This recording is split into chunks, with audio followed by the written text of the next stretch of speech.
Captain Jessica Phantom Martinez had always been different.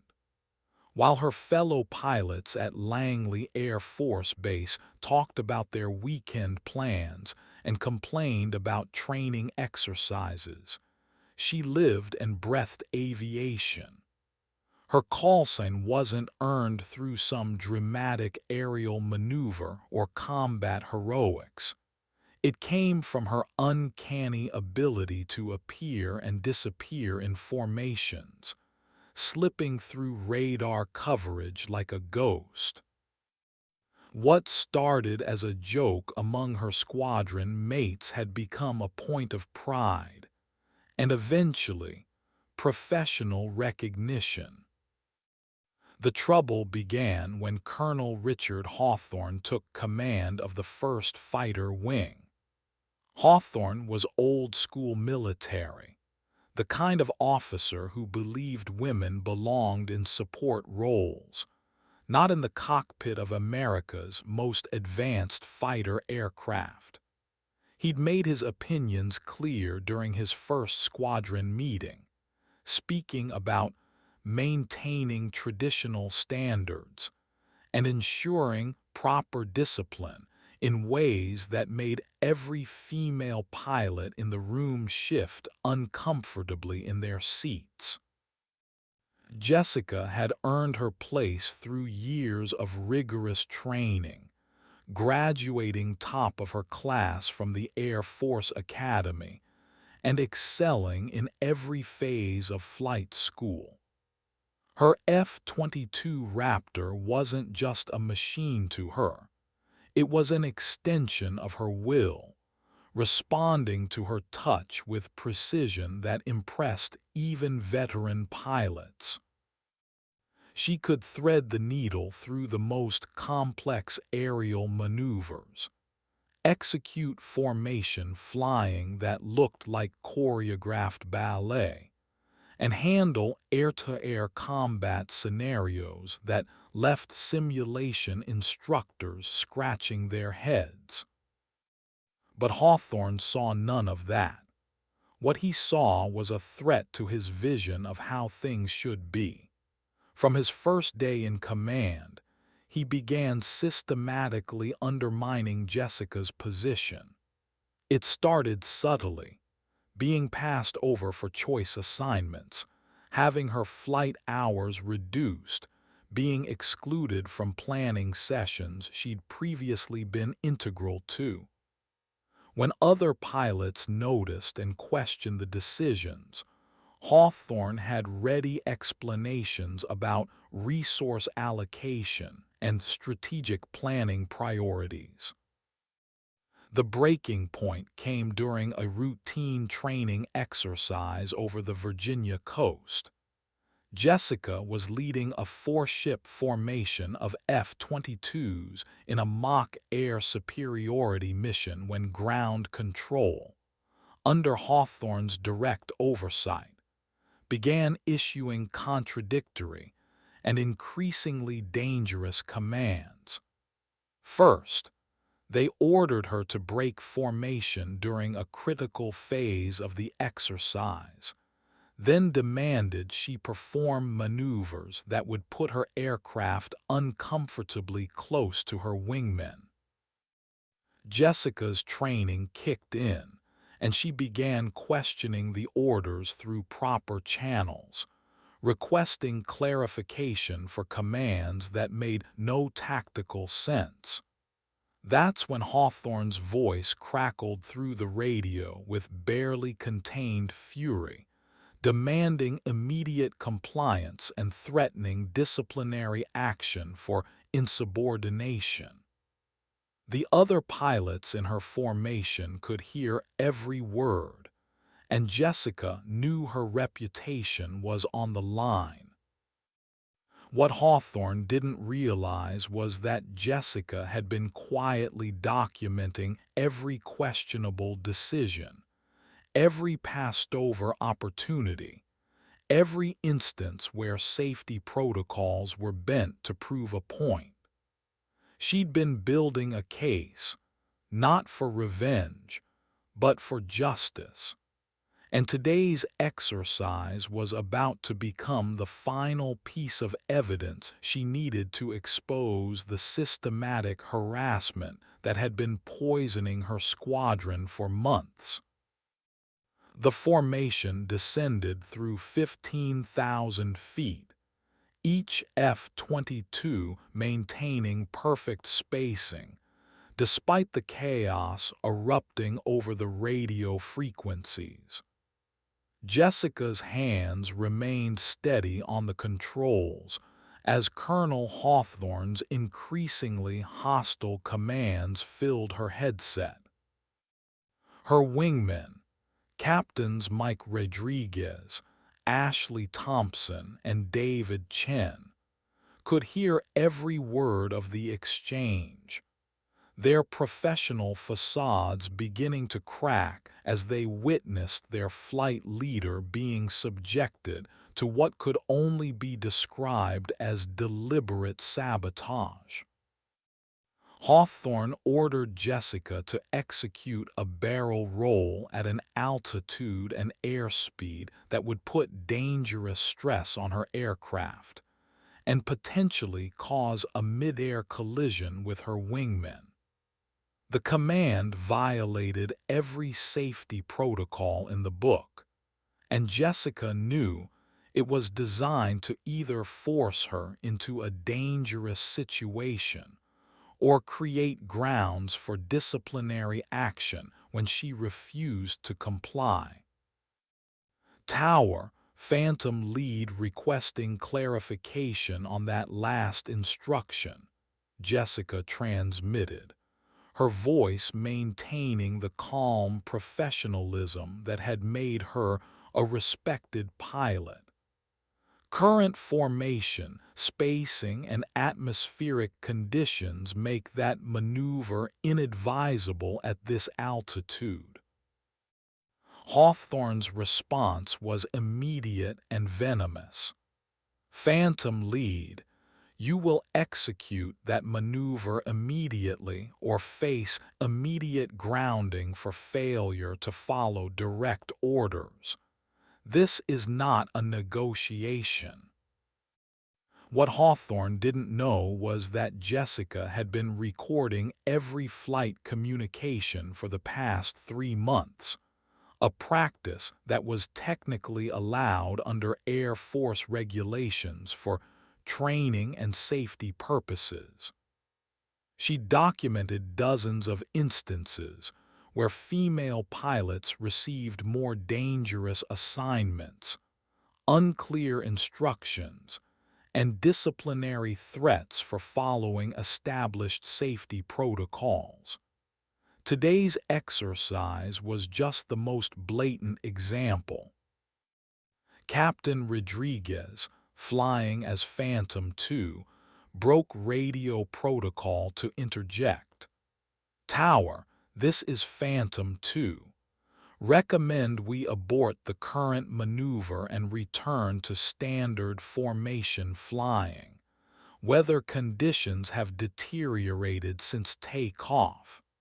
He was giving Jessica cover, creating an official reason to question the orders without directly challenging Hawthorne's authority. Phantom 2, maintain radio silence unless directly addressed, Hawthorne snapped. Phantom Lead, you have 10 seconds to begin that barrel roll or I'm declaring this exercise terminated due to pilot failure to follow commands. Jessica made her decision. She would execute a modified version of the maneuver, one that appeared to comply with orders while maintaining safety margins her training demanded. But more importantly, she was about to demonstrate exactly why her call sign was Phantom. Roger Tower, Phantom Lead executing barrel roll, she transmitted, then switched to a secondary frequency that only her wingmen could hear. Phantom Flight, Follow My Lead. We're going to show them how real pilots handle impossible situations. What happened next would be talked about in pilot lounges for years to come. Jessica didn't just execute a barrel roll. She performed a textbook demonstration of advanced fighter tactics that turned Hawthorne's trap into a masterclass in aerial precision. She rolled her F-22 with such skill that she appeared to vanish from radar for several seconds, reappearing in a position that should have been impossible given the original flight parameters. Her wingmen followed suit, each pilot adapting Jessica's lead to create a formation maneuver that was both spectacular and safe. They moved like a synchronized team that had trained together for years, turning Hawthorne's attempt at sabotage into evidence of exceptional leadership and piloting skill. The four F-22 Raptors emerged from their formation maneuver in perfect alignment, each aircraft precisely where it should be according to standard tactical doctrine. Jessica had not only complied with Hawthorne's order, but had done so in a way that demonstrated superior airmanship while maintaining complete safety protocols. Her wingmen had followed her lead flawlessly, creating a display of formation flying that ground observers would later describe as absolutely incredible. But Hawthorne wasn't finished. Instead of acknowledging the successful completion of his order, he immediately issued another command that was even more problematic. Phantom Lead, execute an immediate 90-degree climbing turn and hold position at 25,000 feet. Phantom 2 and 3, descend to 10,000 and begin mock engagement protocols. Jessica felt her blood run cold. Hawthorne was ordering her wingmen to simulate attacking her aircraft while she was isolated at a higher altitude, a scenario that violated every principle of formation flying and created unnecessary risks for all involved. It was becoming clear that today's exercise wasn't about training. It was about creating a situation where Jessica would either be forced to refuse direct orders or put herself and her squadron in danger. Tower, Phantom Lead requesting clarification on engagement protocols, Jessica transmitted. Current exercise parameters do not include simulated hostile engagement between friendly aircraft. Phantom Lead, you are not authorized to question exercise parameters.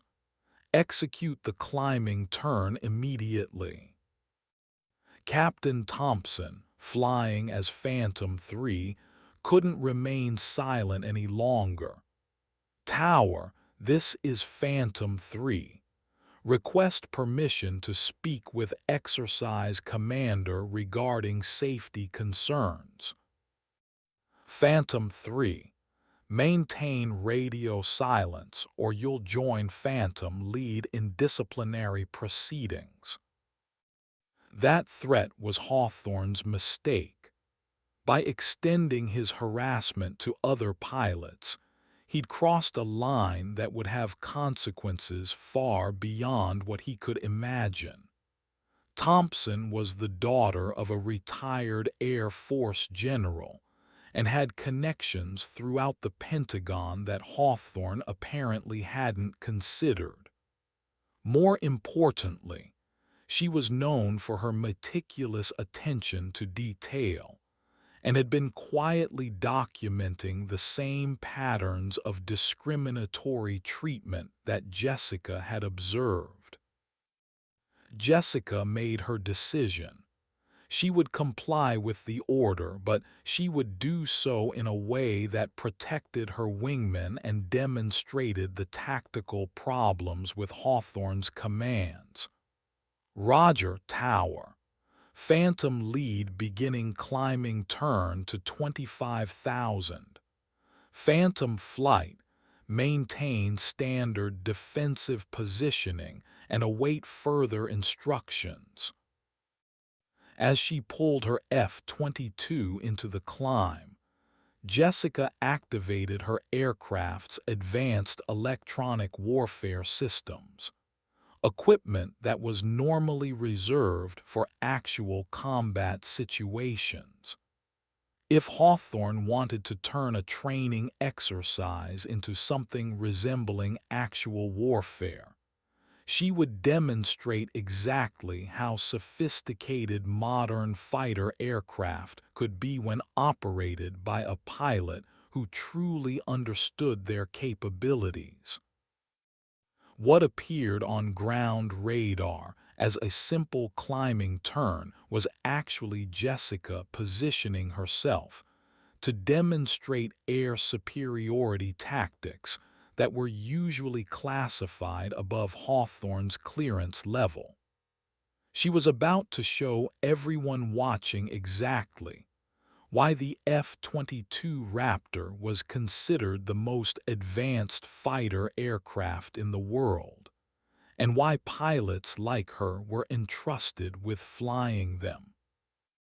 Her wingmen, recognizing what she was doing, began positioning themselves to support what would become an impromptu demonstration of advanced aerial tactics that would be reviewed by senior Air Force leadership within hours of its completion. At 25,000 feet, Jessica's F-22 seemed to disappear.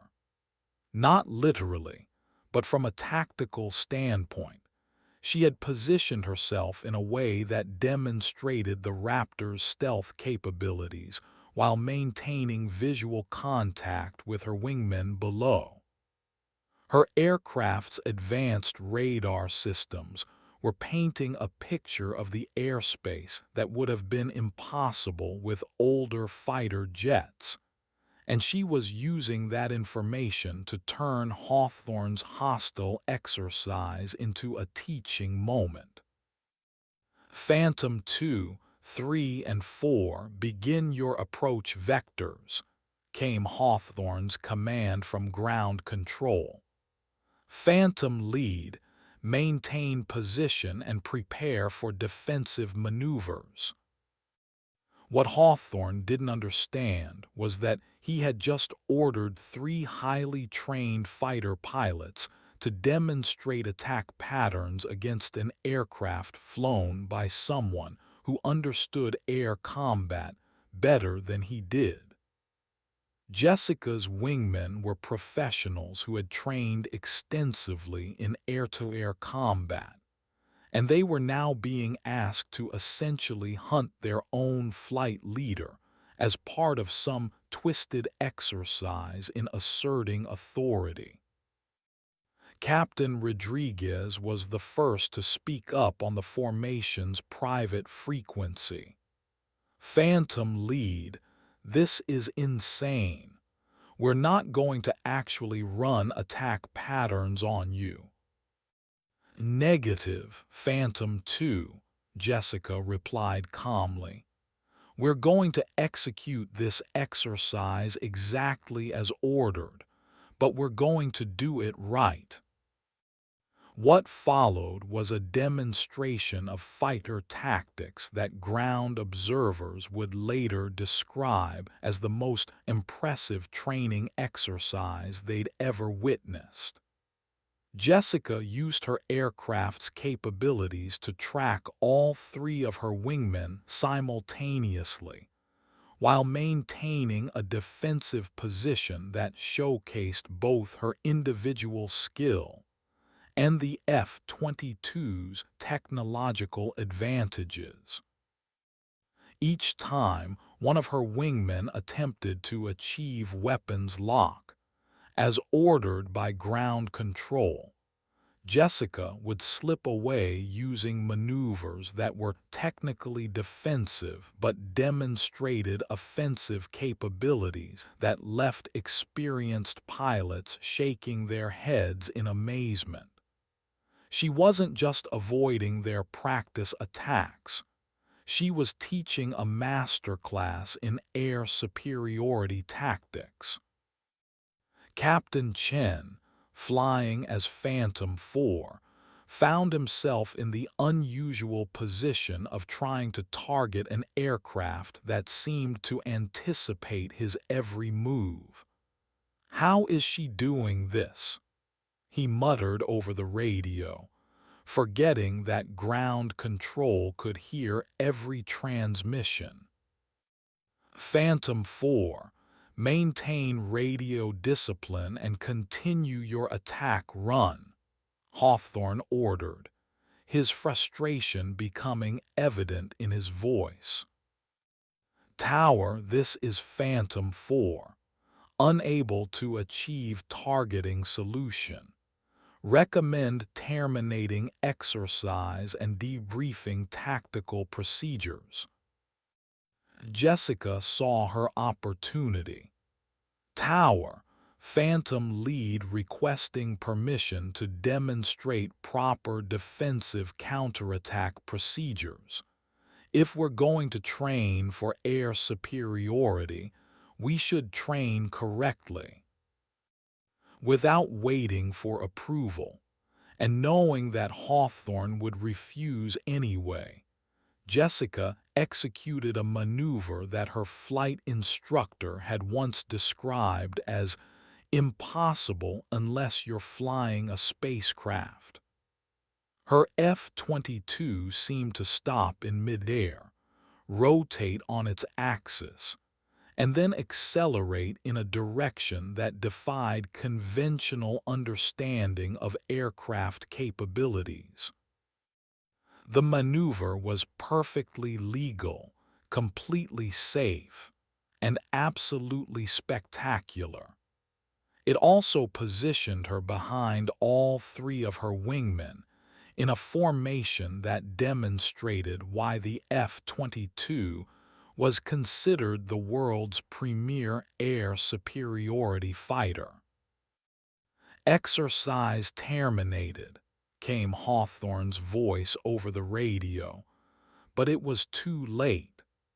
The demonstration had been recorded by multiple ground stations, and Jessica knew that footage of the exercise would be reviewed by people far above Hawthorne's pay grade. The four F-22s landed at Langley Air Force Base in formation, their engines winding down as ground crews rushed to service the aircraft. Jessica taxied her Raptor to its designated spot, running through post-flight procedures with the mechanical precision that had made her one of the most respected pilots in the squadron. But her mind wasn't on routine maintenance checks. She was preparing for the confrontation she knew was coming. Colonel Hawthorne was waiting in the briefing room when the pilots completed their post-flight inspections.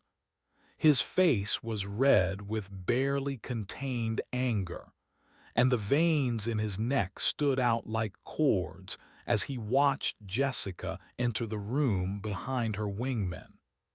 The other pilots took their seats quietly, sensing the tension that filled the air like static electricity before a thunderstorm.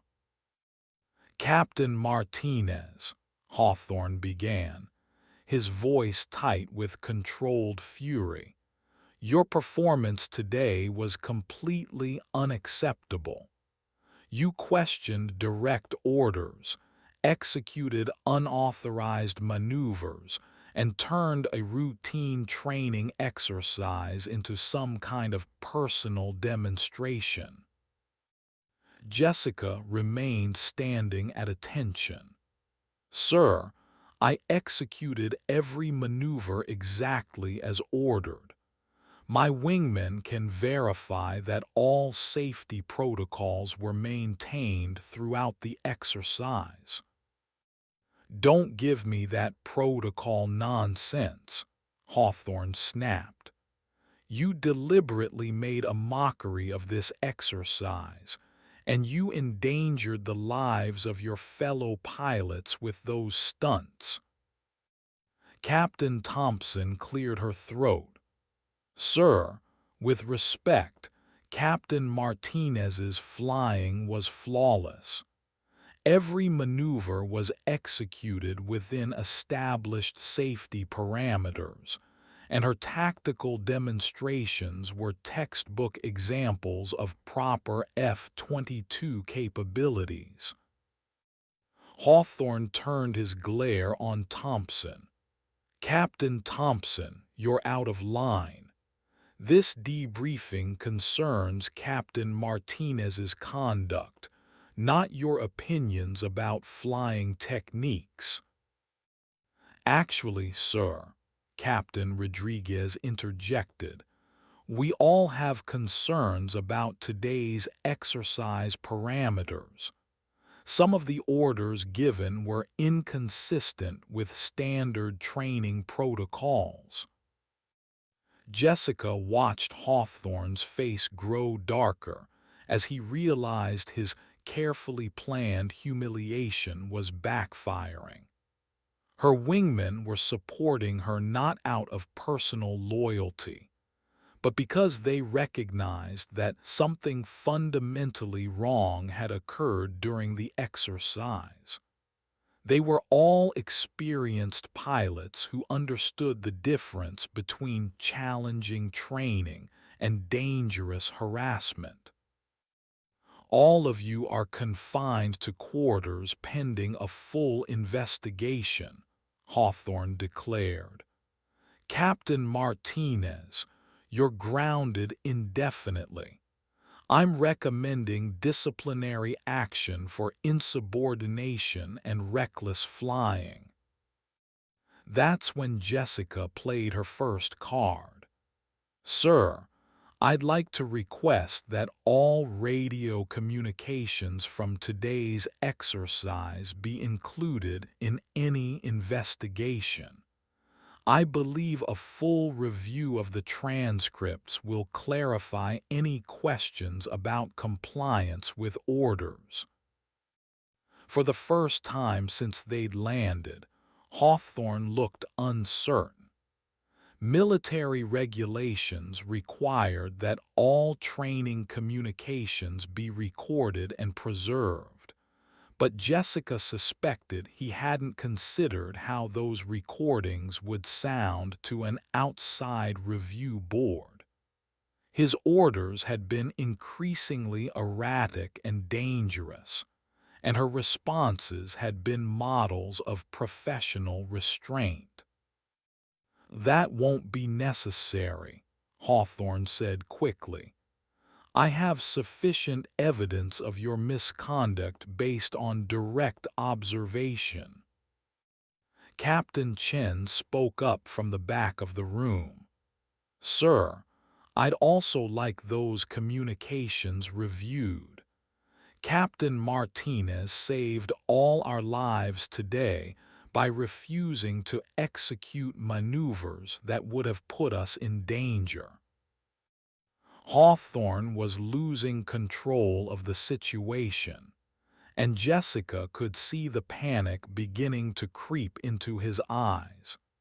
He'd expected to crush her spirit and force her out of the squadron, but instead he was facing a united group of pilots who were questioning his judgment and competence. The investigation began within 48 hours, initiated not by Colonel Hawthorne's complaints, but by a formal request from Captain Thompson's father, Brigadier General Robert Thompson. The general had been quietly monitoring his daughter's reports about discriminatory treatment in her squadron, and yesterday's exercise had provided the final evidence he needed to involve the Air Force Inspector General's office. Jessica sat in the base legal office, across from Major Sarah Williams, the investigating officer assigned to review the incident. The major was a former pilot herself, having flown C-130 transport aircraft before transitioning to legal services, and she understood both the technical aspects of flight operations and the complex dynamics of military command structures. Captain Martinez, I've reviewed the preliminary reports, and I have to say, this is one of the most unusual cases I've encountered, Major Williams began. Colonel Hawthorne's version of events differs significantly from the accounts provided by your wingmen. Jessica had expected this. Ma'am, I have documentation that may help clarify the situation. She placed a thick folder on the table between them. Inside were copies of every questionable order she'd received over the past 3 months, documented instances of female pilots being passed over for assignments, and detailed records of safety violations that had occurred under Hawthorne's command.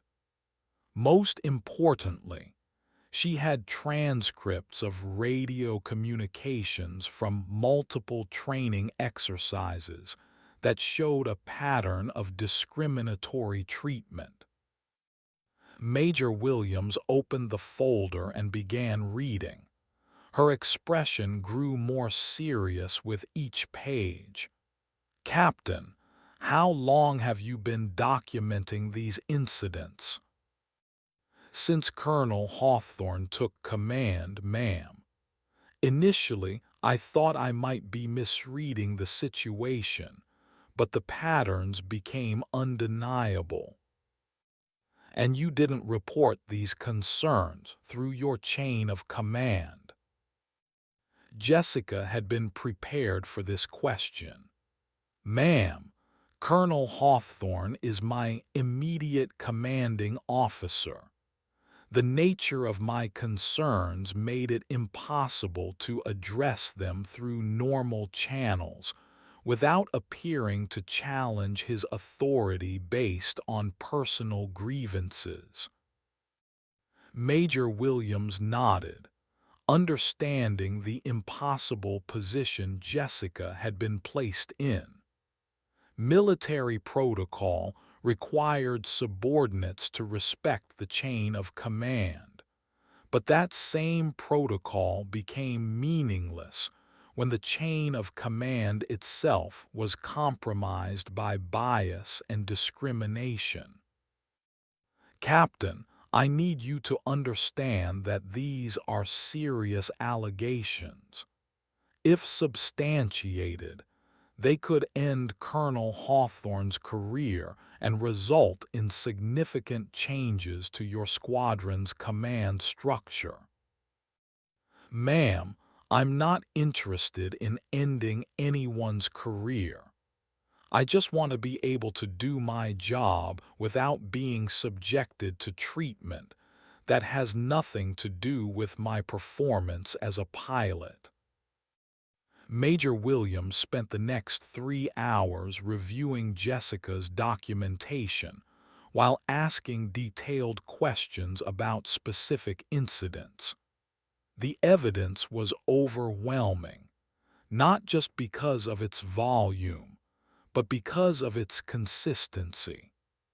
Hawthorne had systematically targeted every female pilot in the squadron, creating hostile working conditions that violated both military regulations and federal employment law. The most damning evidence came from the radio transcripts of recent training exercises. Hawthorne's commands to female pilots consistently involved more dangerous maneuvers, unclear instructions, and threats of disciplinary action for questioning orders that male pilots were allowed to clarify without consequence. Captain Martinez, I'm going to recommend that you be temporarily reassigned pending the completion of this investigation. For your protection and to ensure the integrity of the process. Jessica felt a mix of relief and apprehension. Reassignment would remove her from Hawthorne's direct authority, but it would also separate her from the squadron she'd worked so hard to become part of. The temporary reassignment turned out to be a blessing in disguise. Jessica was transferred to the Air Force Test Pilot School at Edwards Air Force Base, where she would spend the next 6 weeks participating in an advanced training program for experimental aircraft systems. It was an assignment that most pilots could only dream of, and it had the added benefit of removing her from the toxic environment that Langley had become under Hawthorne's command. At Edwards, Jessica worked with some of the most advanced pilots in the Air Force, testing modifications to the F-22s avionics systems and evaluating new tactics for air superiority missions. Her reputation had preceded her. Word of her performance during the controversial training exercise had spread through the pilot community, and she found herself working with people who understood and appreciated her skills. Colonel Marcus Johnson, the commander at Edwards, called her into his office during her second week at the base. Captain Martinez, I've been following the situation at Langley with considerable interest. I want you to know that regardless of how that investigation concludes, you have a standing offer to join our permanent staff here. Jessica was stunned. The test pilot school was considered the pinnacle of Air Force aviation, and permanent assignment there was typically reserved for pilots with decades of experience and exceptional records. Sir, I'm honored by the offer, but I'm not sure I'm qualified for that level of responsibility. Captain, I've reviewed your flight records and your performance evaluations. The real ones, not the garbage that Hawthorne was putting in your file. You're exactly the kind of pilot we need here. Someone who can think beyond conventional tactics and push our aircraft to their limits while maintaining absolute safety standards. The offer was tempting, but Jessica knew she couldn't make any decisions until the investigation at Langley was complete. She had wingmen back there who were facing their own challenges, and she felt a responsibility to see the situation through to its conclusion. Meanwhile, back at Langley, the investigation was expanding beyond Jessica's original complaints. Major Williams had discovered that Hawthorne's discriminatory practices extended far beyond the flight line. Female maintenance personnel reported being assigned to more dangerous duties. Female support staff described being excluded from important meetings, and several women had requested transfers rather than file formal complaints. The breaking point came when Captain Thompson's medical records were subpoenaed as part of the investigation. The records showed that she had been treated for stress-related symptoms that coincided exactly with Hawthorne's arrival at the base. When questioned under oath, the base medical officer testified that he had seen a significant increase in stress-related visits from female personnel since Hawthorne had taken command. Colonel Hawthorne's defense began to crumble when his own communications were reviewed. Email records showed that he had been in contact with other officers who shared his views about women in combat roles, and some of those communications contained language that was explicitly discriminatory and violated military regulations regarding equal treatment. The final nail in his coffin came from an unexpected source. His own administrative assistant, Staff Sergeant Jennifer Walsh, who had been keeping detailed records of his behavior because she was planning to file her own complaint about workplace harassment. The court-martial proceedings began 3 months after the controversial training exercise, held in a secure courtroom at Joint Base Andrews. Jessica sat in the witness section, wearing her dress blue uniform with the ribbons and decorations she'd earned through 8 years of exemplary service. Across the room, Colonel Hawthorne sat with his defense attorney, looking older and smaller than the commanding figure he'd once projected. The prosecution's case was methodical and devastating. They presented evidence of systematic discrimination that went far beyond Jessica's original complaints, painting a picture of a command structure that had been corrupted by personal bias and prejudice. Radio transcripts, email records, medical reports, and testimony from dozens of witnesses created an overwhelming case for misconduct. Jessica's testimony was the centerpiece of the prosecution's argument. She spoke calmly and professionally about each incident, providing specific details and dates while maintaining the respectful tone that military protocol required. When the defense attorney attempted to characterize her actions as insubordination, she responded with technical explanations of why she had questioned certain orders based on safety concerns.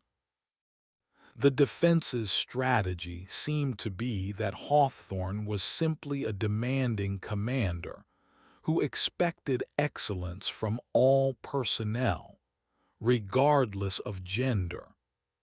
But that argument fell apart when Captain Rodriguez testified about the different standards applied to male and female pilots during identical training exercises. Captain Thompson's testimony was particularly damaging to Hawthorne's defense. As the daughter of a general, she had been trained from childhood to understand military protocol and chain of command issues. Her detailed documentation of discriminatory treatment was presented, with the kind of precision that made it impossible to dismiss as personal grievance.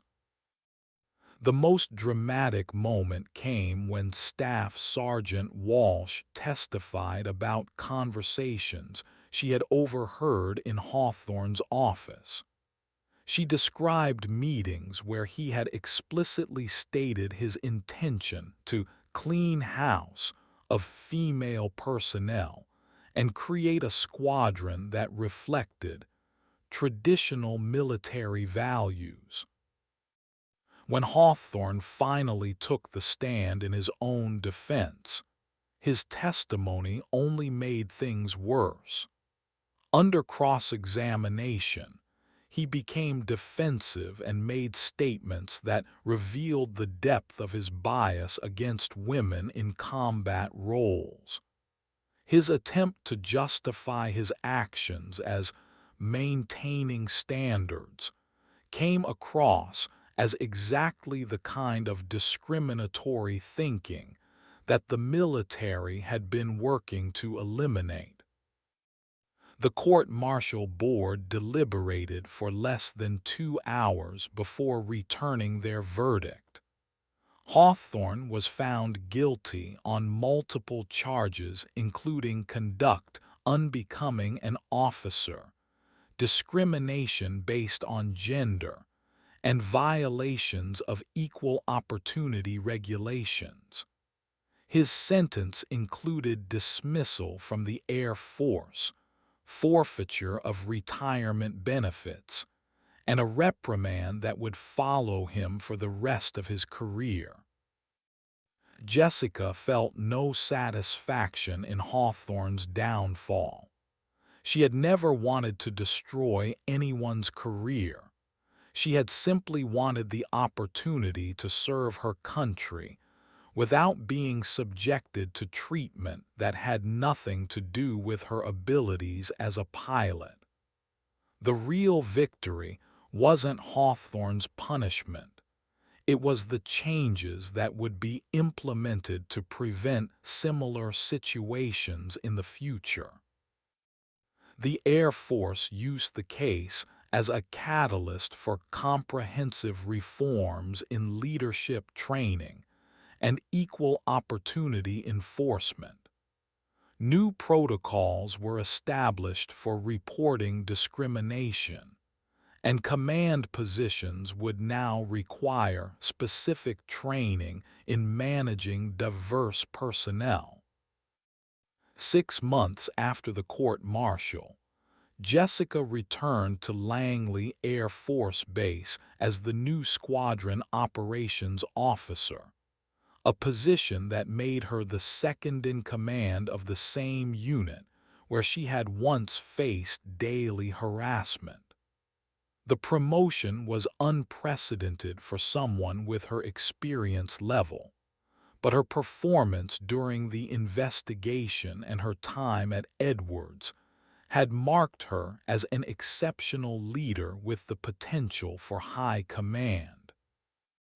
Her first day back was surreal. The same briefing room where Hawthorne had once threatened her career was now hers to manage, and the pilots who had supported her during the darkest days of the investigation were now looking to her for leadership. Captain Rodriguez had been promoted to flight leader, Captain Thompson was training new pilots, and Captain Chen had been selected for an advanced tactics program that would prepare him for his own leadership roles.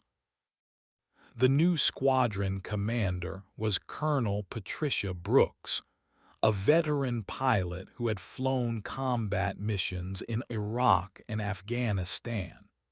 She had been specifically selected to rebuild the unit's culture and restore the professional environment that Hawthorne had corrupted. Her first meeting with Jessica set the tone for what would become one of the most successful squadrons in the Air Force. Captain Martinez, I've read your file, all of it, including the parts that Hawthorne tried to bury," Colonel Brooks began. "You've shown exactly the kind of courage and professional judgment that we need in leadership positions. I'm not going to pretend that what happened here was acceptable, but I want you to know that things are going to be different." Jessica appreciated the direct approach. "Ma'am, I'm just looking forward to getting back to flying and helping rebuild this squadron's reputation." "That's exactly the attitude I was hoping for. But I want you to understand that your role here goes beyond just flying. You're going to be mentoring younger pilots, male and female, and showing them what professional excellence looks like. What you went through here was wrong, but how you handled it was exemplary." The squadron's first training exercise under the new leadership was a deliberate contrast to the hostile environment that had previously existed. Jessica led a mixed formation of new and experienced pilots through complex maneuvers that emphasized teamwork and communication rather than individual performance under pressure. The radio chatter was professional but relaxed, with pilots asking questions and receiving constructive feedback without fear of retribution. During the post-flight briefing, Jessica found herself in the unfamiliar position of providing guidance to pilots who looked to her as a role model. She talked about the importance of questioning orders that didn't make sense, supporting teammates when they faced unfair treatment, and maintaining professional standards even when leadership failed to do so. One of the newer pilots, Lieutenant Sarah Kim, stayed after the briefing to ask for advice about dealing with discrimination she had experienced at her previous assignment. Jessica listened to her story and realized that the changes at Langley were just the beginning of a broader transformation that needed to happen throughout the Air Force. "Lieutenant, the most important thing to remember is that you earned your place here through your skills and dedication," Jessica told her. "Don't let anyone make you question that, and don't be afraid to document problems when they occur. The system isn't perfect, but it can work when good people are willing to stand up for what's right." 1 year after the court-martial, Jessica was selected for promotion to major and assigned to the Pentagon as a staff officer in the Air Force Personnel Center. Her new role involved developing policies for pilot training and assignment procedures, with a specific focus on ensuring equal opportunities for all personnel, regardless of gender or background. It was a significant responsibility that would allow her to influence the careers of thousands of pilots throughout the Air Force. Her office was in the same building where senior leaders had once viewed the footage of her controversial training exercise. But now, she was on the other side of the table, helping to shape the policies that would govern how such situations were handled in the future. The irony wasn't lost on her. The same flying skills that Hawthorne had tried to use against her had ultimately led to a position where she could prevent other pilots from facing similar challenges. The work was different from flying, but Jessica found it surprisingly fulfilling. She spent her days reviewing personnel files, analyzing training programs, and working with senior officers to develop new approaches to leadership development. One of her first projects was creating a mentorship program that would pair experienced pilots with newcomers, providing guidance and support that went beyond technical flying skills. Her reputation within the Air Force had evolved from that of a skilled pilot to a leader who could navigate complex organizational challenges while maintaining the highest professional standards. Requests for her input came from across the service, and she found herself consulting on cases involving discrimination, leadership failures, and organizational reform.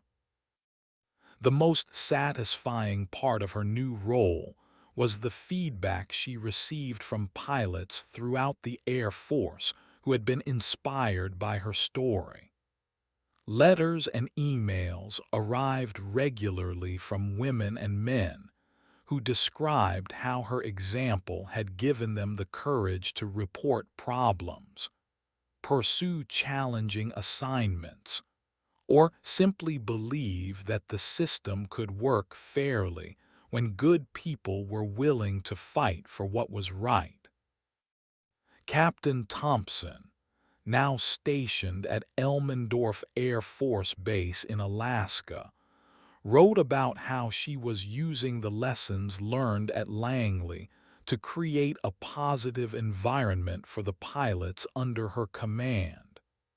Captain Rodriguez, selected for promotion to major, described how he was incorporating Jessica's approach to leadership into his own management style. Even Captain Chen, now stationed overseas, credited his experience during the investigation with teaching him the importance of supporting colleagues who faced unfair treatment. The broader impact of the case continued to ripple through the Air Force years after Hawthorne's dismissal. New regulations required specific training for commanders on equal opportunity issues, and reporting procedures were streamlined to make it easier for personnel to raise concerns without fear of retaliation.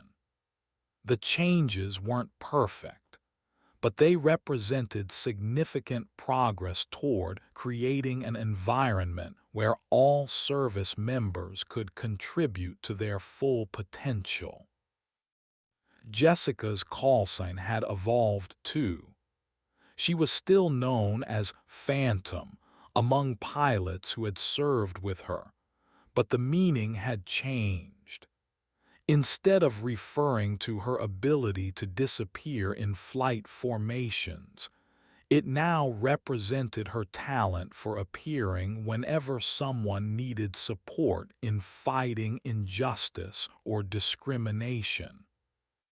3 years after leaving Langley, Jessica received an unexpected phone call from Colonel Brooks, who had been promoted to general and was now commanding an entire air division. The call came on a Friday evening as Jessica was finishing her work at the Pentagon, preparing for a weekend spent reviewing pilot training curricula and preparing briefings for senior leadership. "Jessica, I need your help with a situation that's developing at one of my bases," General Brooks began without preamble. "We have a commander who seems to be repeating some of the same patterns we dealt with at Langley, and I want to get ahead of this before it becomes a crisis." Jessica felt a familiar knot form in her stomach. Despite all the policy changes and training programs that had been implemented, the fundamental problem of biased leadership hadn't been completely eliminated. Ma'am, what kind of situation are we looking at? Similar complaints to what you experienced. Female pilots being passed over for assignments, questionable training orders, and a general atmosphere of hostility toward women in the squadron. The difference is that now we have procedures in place to address these issues quickly, and I want someone with your experience to lead the investigation. The assignment would mean temporary duty at Shaw Air Force Base in South Carolina, working with the Inspector General's office to investigate allegations against Colonel Marcus Webb. The preliminary reports suggested that Webb had learned to be more subtle than Hawthorne, avoiding the kind of obvious discrimination that had made the Langley case so clear-cut. But the impact on squadron morale and performance was becoming evident.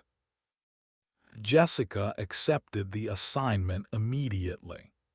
She had hoped that her experience at Langley would be unique, but she understood that changing institutional culture was a long-term process that required constant vigilance.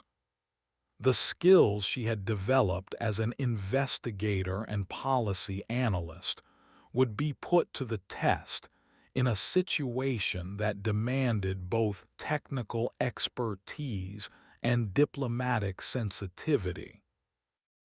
The flight to Shaw Air Force Base gave Jessica time to review the preliminary case files and prepare for what she suspected would be a complex investigation. The complaints against Webb were more subtle than those against Hawthorne, involving patterns of behavior that could be explained away individually, but formed a clear picture of discrimination when viewed collectively. Female pilots reported receiving less challenging assignments, being excluded from informal planning sessions, and facing more scrutiny for minor mistakes that were overlooked when made by male pilots. The evidence was circumstantial but consistent, and Jessica recognized the same patterns she had experienced years earlier.